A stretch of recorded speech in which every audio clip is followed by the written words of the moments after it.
मेरे channel the nurse diaries में आप सभी का स्वागत है। आज मैं आप सभी के लिए बहुत ही इन्फॉर्मेटिव वीडियो लेकर आई हूँ। ये वीडियो सबसे ज़्यादा भी नर्सिंग कर रहा हो, BSc nursing student, GNM student के लिए बहुत ही इम्पोर्टेंट है। आज मैं आपको step by step IV set, drip set को कैसे कनेक्ट किया जाता है, ये स्टेप बाय स्टेप बताऊँगी और इसमें कौन कौन से सावधानियाँ रखी जाती है ये भी बताऊँगी। ड्रिप सेट कनेक्ट करने के लिए हमें कौन कौन सी चीज़ की ज़रूरत होती है। हमें एक 5 ml की सिरिंज लेना है। 5 ml, 2 ml, 3 ml किस कोई भी सिरिंज ले सकते हैं। एक आईवी सेट की ज़रूरत होती है।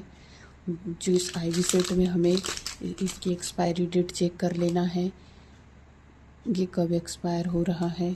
और एक 100 ml NS लिया हुआ है मैंने, और एक इंट्रागेट लिया हुआ है।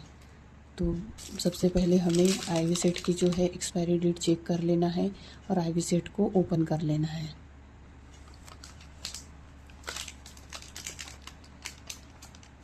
आईवी सेट ओपन करने के लिए एक क्रॉस लगा हुआ होता है, उस पर से हमें ऐसे करके इसको ओपन कर लेना है।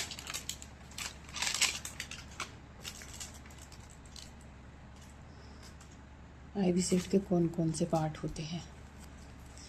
ये जो सबसे ऊपर वाला पार्ट होता है वाइट कलर का, इसको स्पाइक बोलते हैं। और इसके नीचे जो होता है यहाँ से यहाँ तक, इसको चैम्बर बोलते हैं। चैम्बर के अंदर जो लगा हुआ होता है ये अंदर वाइट कलर का, इसको फिल्टर बोलते हैं। वैसे तो जो सलाइन होता है या कोई भी ड्रिप होती है, नॉर्मल सलाइन हो, आरएल हो, डीएनएस हो, चाहे D5 हो, ऐसे भी हो, सभी फ्लूइड जो होते हैं स्टेराइल होते हैं, सभी के अंदर स्टेराइल वाटर होता है। फिर भी इसमें डबल सेफ्टी के लिए एक फ़िल्टर लगा हुआ होता है, जिससे कि कभी भी कोई भी फंगस या कोई भी कण पेशेंट की बॉडी में न जा पाए। इस फिल्टर के नीचे जो ये प्रभाव होता है, इसको ट्यूबिंग बोलते हैं, ट्यूबिंग। और ये वाला पार्ट होता है, इसको रेगुलेटर बोलते हैं। रेगुलेटर के अंदर ये रोलर लगा हुआ होता है।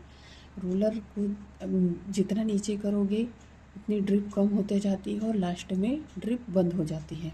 और इसको जितना ऊपर करोगे उतनी ड्रिप तेज होते जाती है।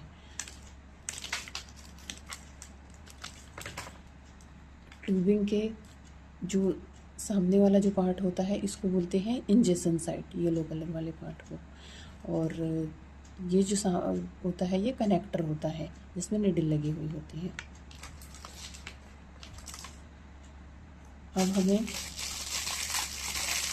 मैंने 100 ml की NS एग्जामिनेशन के हिसाब से ली है, क्योंकि बड़ा फ्लूइड या 500 ml का फ्लूइड जो है एग्जामिनेशन के लिए मैं ओपन नहीं करना चाहती थी। हमें स्पाइक के एंड पे कभी टच नहीं करना है, क्योंकि स्टेराइल होता है। इसको ऐसे करके ऐसे ओपन करना है। और जो ड्रिप होती है, ड्रिप में 4 चैम्बर बने हुए होते हैं। अपन इसमें भी लगा सकते हैं या फिर यहाँ पे सेंटर में भी लगा सकते हैं।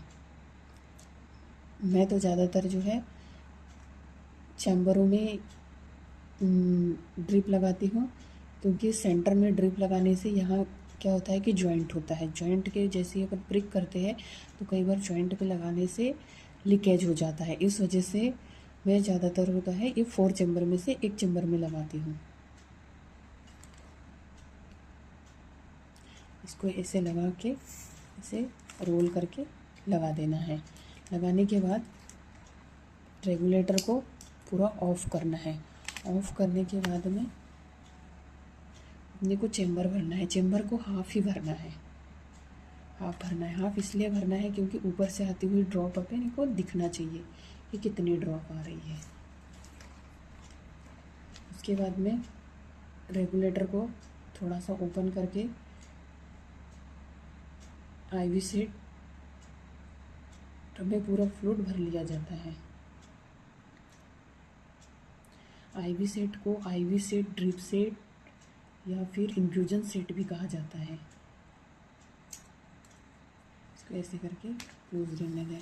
ये हमारी ड्रिप लगा के तैयार हो गया। अब बताऊंगी कि इंट्रागेट कैसे लगाया जाता है। इंट्रागेट की एक्सपायरी डेट चेक कर ली जाती है। इंट्रागेट को ऊपर वाले पोर्शन से ओपन किया जाता है। इसको ऐसे करके निकाल लेना है। इसकी अब हमें इसका सामने का कैप निकालना है। हमें सही वेन का चुनाव करना है। वेन में लगाने के लिए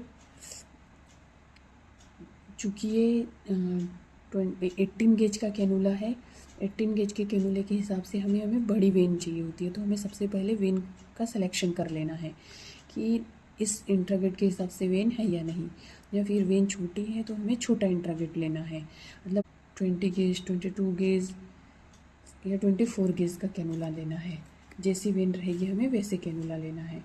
वेन देखने के बाद में वेन में ऐसे डाल के इसको इसे सुपरफिशियली आधा इंसर्ट करना है। उसके बाद में इसको प्लंगर को पीछे करना है और वेन जैसे ही ब्लड आता है हमें इसको धीरे धीरे धीरे धीरे करके ऐसे इंसर्ट कर देना है। एडेसिव से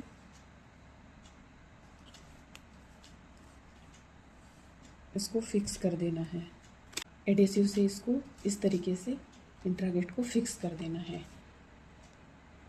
फिक्स करने के बाद में वेन को के पॉइंट पे, जहाँ पे अपना इंट्रागेट एंड हुआ है, उस पॉइंट पे प्रेस करके फिर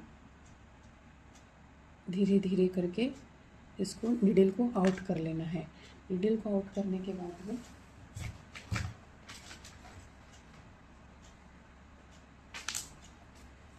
नीडल को आउट करने के बाद में हमें इसको आईवी सेट को कनेक्ट कर देना है। और इंट्रागेट का जो वाइट कलर का जो ढक्कन है वो लगाना हमें नहीं भूलना है, क्योंकि जब भी अपन ड्रिप निकालेंगे तो इसकी बहुत ज़रूरत होती है। इसलिए इस वाइट ढक्कन को लगाना नहीं भूलना है। अब मैं बताऊंगी कि इसमें इंजेक्शन कैसे लगाया जाता है। इंट्रागेट में इंजेक्शन 3 तरीके से लगाया जा सकता है। अभी 5 ml की सिरिंज होती है, इसको हमेशा प्लंगर साइड से ओपन किया जाता है। इसमें इंजेक्शन 3 साइड से लगा सकते हैं। फर्स्ट साइड ऊपर से ओपन करना है वाइट वाला ढक्कन और इस तरीके से लगा के, और इसको इंजेक्शन साइड को प्रेस करके इसमें जो भी इंजेक्शन होता है, दवाई होती है, उसको प्रेस कर उसको दे देना है। दूसरा साइड होता है कि हमें आईवी सेट को ऐसे करके मोड़ लेना है और मोड़ने के बाद में येलो पोर्शन में नीडल लगा के यहाँ से इंजेक्शन लगा देना है।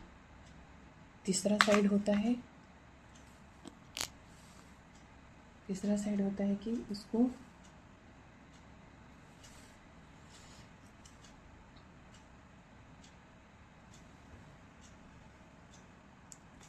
तीसरा साइड ये है कि इंजेक्शन के ये इंट्रागेट के लास्ट के पॉइंट को प्रेस करके आईवी सेट को डिस्कनेक्ट करना है और फिर इसमें इंजेक्शन लगा के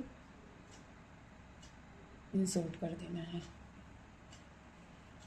तो फ्रेंड्स, आप सभी को मेरा ये वीडियो पसंद आया होगा तो कृपया इसे लाइक करें, शेयर करें और सब्सक्राइब करें। मैं ऐसे ही इन्फॉर्मेटिव वीडियो आप सभी के लिए लाते रहूँगी। धन्यवाद।